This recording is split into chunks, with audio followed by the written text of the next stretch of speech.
At 0820 hours, 600 nautical miles west of Guam, a U.S. Navy Ohio-class submarine knifes silently through the Pacific swells, its black hull barely disturbing the water as it pushes east. To any satellite overhead, it's just another fragment of shadow blending into endless ocean. But beneath the steel and silence, the crew of 155 sailors are alert, not for enemy ships or submarines, but for something far stranger, a package. Not a torpedo, not a missile, not a hostile drone, but a mid-sea delivery, one that originated from China. For the submarine's commanding officer, it is a moment that feels like stepping into a Cold War novel written by someone with a sense of humor and a flair for absurd precision. The challenge is not just receiving the package, it's doing so without missteps that could spiral into international headlines. One splash in the wrong place, and this isn't a test, it's an incident. 6 hours earlier, at 0210 hours Beijing time, a Chinese Xi'an Y-20 cargo aircraft lifted off from Hainan Island carrying what officials described as non-sensitive maritime supplies. That description was vague enough to mean anything from sealed medical rations to diplomatic pouches, but everyone involved knew the truth. This was no ordinary supply mission. China was attempting something it had never done before, airdropping a logistical package intended for a U.S. submarine in international waters. The idea was as radical as it was risky. For decades, naval supply had followed predictable lanes: surface ships, port visits, or at most, specialized aerial drops to surface vessels. But the target today was not a destroyer, not a carrier, not even a research ship. It was an American strategic submarine deliberately operating in secrecy and deliberately difficult to find. Why accept such a delivery? That answer lay in Washington, where quiet diplomacy had led to an improbable agreement. A Kwani-controlled logistics demonstration between the U.S. Navy and China's People's Liberation Army Air Force, dressed up as a joint research event. Officially, the two governments described it as a cooperative trial in mid-sea emergency resupply under humanitarian pretenses. Unofficially, it was a test of trust, or perhaps a test of audacity. As the Y-20 climbed to cruising altitude, its four Soloviev D-30 KP2 turbofan engines pushing 220 tons of aircraft into the night, the crew in the cockpit knew their margin of error was practically zero. Their flight plan took them southeast across the Philippine Sea into a box of international airspace where the U.S. Navy submarine would be waiting. The coordinates had been prearranged, transmitted via encrypted diplomatic channels, and verified by both militaries. But between the plan and reality stretched an ocean the size of a continent, filled with shifting currents, unpredictable weather, and the inherent difficulty of trying to put one moving object on top of another in an environment that despises precision. At best, they had one shot. Miss by a few hundred meters, and the package would be irrecoverable. Miss by less, and it might slam into the submarine itself, an accident that would ignite more than just seawater. Inside the Y-20's cavernous cargo bay sat the package: 45 kilograms of sealed, waterproof containers strapped to a flotation device with redundant beacons and chemical light sticks. The Chinese design team had opted for a brutal simplicity. No electronics, no tracking devices that could be accused of espionage, nothing that even hinted at dual-use technology. Just foam, straps, and waterproof seals. In the words of one engineer, if you can drop a box into a swimming pool, you can drop this into the Pacific. But the swimming pool in question today covered 1/3 of the Earth's surface, and the target waiting beneath was moving at a steady 5 knots to maintain steerage without betraying its position to any watching satellites. At 0630 hours, 300 nautical miles from the drop zone, the submarine surfaced. Her black steel tower broke through swells in the half-light of dawn, saltwater cascading down her sail as radar masts extended into the sky. For her crew, the act of surfacing felt unnatural, almost unsafe. Submariners are trained to avoid exposure. To surface in mid-ocean is to become visible, traceable, and vulnerable. But for this operation, visibility was essential. Radar and visual signatures had to be presented, not hidden, or the package would fall into oblivion. The submarine's commanding officer gave a simple order over the intercom: maintain station, all hands stand by. Below decks, sailors crowded to periscopes and small viewports, eager to witness what none of them had ever expected: their boat waiting for a delivery from China. The first sign of the approaching aircraft came at 0750 hours, a faint droning, growing louder against the wind, followed by a speck on the horizon. Then unmistakably the shape of a Y-20, a flying warehouse, wings flexing as it dropped altitude toward the designated box. On the bridge of the submarine, binoculars tracked its every move, officers noting headings, altitudes, and approach vectors. To the crew, it was surreal. The aircraft of a rival power descending not with weapons, but with supplies, its enormous frame cutting a deliberate arc across the Pacific sky. "It looks like someone's trying to Amazon Prime us from Beijing," one petty officer muttered, earning nervous laughter. At 0810 hours, the Y-20 began its descent run. For the pilots, every control input was magnified by the size and weight of their aircraft.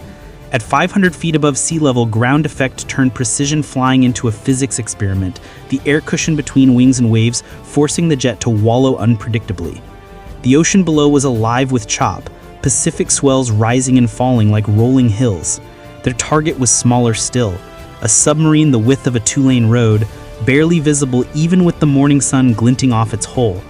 On board, the loadmaster crouched by the drop door, package secured with quick-release straps, his eyes flicking between stopwatch, altimeter, and the speck of black steel sliding beneath them. Inside the submarine, the recovery team launched their rigid-hold inflatable boat. 4 sailors in helmets and flotation vests braved the swells, engines whining, as they positioned themselves downrange of the submarine. Their task was recover the package the moment it splashed before currents could sweep it away. Every sailor in that boat knew the stakes. If they failed, the ocean would swallow the package within minutes. If they miscalculated, they could end up directly beneath the tumbling 45-kilogram box of foam and steel. Either way, there would be no second chances. 0815 hours. The aircraft aligned for its pass, speed locked at 120 knots. The loadmaster counted aloud in Mandarin, 3, 2, 1. He yanked the release. The package tumbled into open air, gravity seizing it with brutal speed. It fell like a stone, spinning slightly as wind resistance caught its edges. Below, eyes strained upward, sailors bracing for impact. 5.5 seconds later, the Pacific erupted in a plume of white spray. The box struck water 20 meters off the RIB's bow, bobbing back to the surface as its flotation collar inflated. The RIB surged forward, spray hitting faces as the sailors hooked the package with practiced efficiency. Within 45 seconds, it was secured. The crew gave a thumbs up toward the submarine. On the bridge, relief spread like an exhale. It had worked. But success was only half the story, for while the package had been recovered, the implications of what had just occurred rippled far wider than the Pacific. In Beijing, officials would describe the drop as a demonstration of peaceful cooperation. In Washington, analysts would privately admit it was one of the strangest yet most successful logistics trials in recent history. Yet within the Pentagon's secure briefing rooms, there was unease. What had been proven was not just that a package could be delivered. What had been proven was that a rival strategic airlifter could approach within striking distance of an American ballistic missile submarine without triggering escalation. The thin line between cooperation and vulnerability had just been walked, and nobody was entirely sure whether it had been walked wisely. For the sailors aboard the submarine, those thoughts came later. In the moment, what mattered was simple. They had just received a mid-sea delivery from China, an event so unprecedented that some wondered if anyone outside the crew would even believe it. As the RIB hoisted the dripping package aboard, one sailor quipped to another, "What do you think it is? Takeout?" The other grinned, "Hope it's not the wrong order." Nervous laughter broke tension that had stretched across hours. They were sailors, not diplomats. For them, the box was just a box. For the rest of the world, it was a signal. And in Beijing, less than an hour after the package touched American steel, Chinese officials issued a carefully worded statement. The People's Republic of China regrets any misunderstanding caused by today's demonstration. Our intention was solely 0825 hours. The Y-20 arcs away, throttles rising as it climbs out of low altitude, banking eastward to return toward Chinese airspace. On the submarine's bridge, the commanding officer lowers his binoculars, watching the silhouette shrink against the pale horizon. No radio transmissions, no acknowledgements, no exchange of words. just a silent pass, a drop, and a departure. It is as if Beijing had quietly delivered a message in the most physical form possible, a sealed box bobbing in Pacific water. The absence of ceremony only sharpened the strangeness. To those who witnessed it, the sight of a Chinese military aircraft diving toward an American submarine only to leave behind a package instead of ordnance will remain etched in memory as something that broke every expectation. Below decks, in the control room, sailors gather as the RHIB team hauls the package through the submarine's forward hatch. Water drips onto the deck as the sealed container is unstrapped, its flotation collar deflating with a hiss. Inside, nothing sensitive, nothing that could not have been flown commercially or shipped in a standard crate. Medical rations, compressed bandages, a handful of sealed water bladders, a laminated message card bearing both English and Mandarin text. The card reads, "Logistics transcend borders. May this demonstration guide future cooperation." Plain words, carefully chosen, designed to seem harmless. Yet to the submarine's crew, the effect is unsettling. The items themselves are irrelevant. What mattered was the act. For the first time, a Chinese aircraft had directly supplied a U.S. Navy vessel in open ocean. A gesture dressed as goodwill, but one that left officers whispering questions no card could answer. Why risk such a gesture? Why here? Why now? The commanding officer orders the container secured in the forward compartment. A message is relayed via encrypted burst transmission to Pacific Fleet Command. Delivery successful, package aboard, awaiting guidance. The reply comes 20 minutes later, clipped and sterile. Acknowledge, retain container, do not open secondary seals. Further instructions pending. For sailors who have spent their careers chasing adversaries, monitoring contacts, and living by silence, the irony is not lost. They have just been told to treat a box of rations like potential classified material. And perhaps it is, not in contents, but in symbolism. 0835 hours. The submarine slips back beneath the surface, waves rolling above as the conning tower disappears. Silence reclaims the horizon. To any watching satellites, there is nothing to see but ocean. To the men and women aboard, however, silence now feels heavier. They're carrying not only supplies, but a political statement, one that will ripple through chain of command briefings, Pentagon PowerPoints, and National Security Council meetings. What had been packaged as cooperation was also a demonstration of reach. China had shown it could find, approach, and interact with an American nuclear submarine. For the crew, the thought lingers. Was this really just logistics, or was it reconnaissance dressed as generosity? Meanwhile, aboard the Y-20 hurtling back toward Hainan, the mood is subdued. The loadmaster sits in the cavernous bay staring at the now empty tie-down points where the package had been. For 3 years, his unit had tested drop mechanisms, flotation rigs, and timing procedures. They had calculated descent trajectories to the meter, wind drift to the fraction of a second. And now, after all the planning, the box had hit water within recovery distance, the submarine had collected it, and the mission was technically a success. Yet, instead of pride, there is unease. The pilots know they will be debriefed not just on performance, but on politics. In Beijing, the headlines will speak of progress and humanitarian coordination.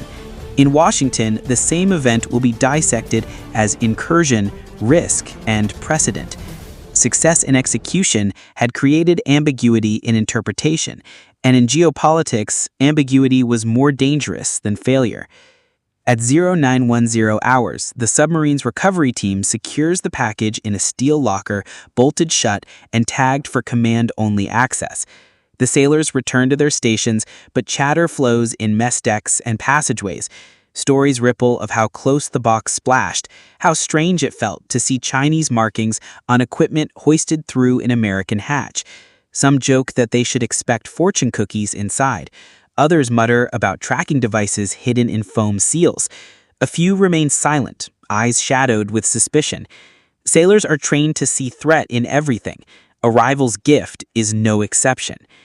By 1000 hours, the event is already reverberating far beyond the submarine's steel hull. At Pacific Fleet Command in Pearl Harbor, officers cluster in a secure operations room studying video footage relayed from the RHIB's body-worn cameras. They watch frame by frame as the package strikes water, as the flotation collar inflates, as American sailors seize it. On a whiteboard, analysts write 3 blunt questions. Was the package compromised? Was the approach deliberate reconnaissance? What is China's intent? No answer is satisfactory. The footage is forwarded to Washington, where staffers at the Pentagon and White House begin drafting statements before the press cycle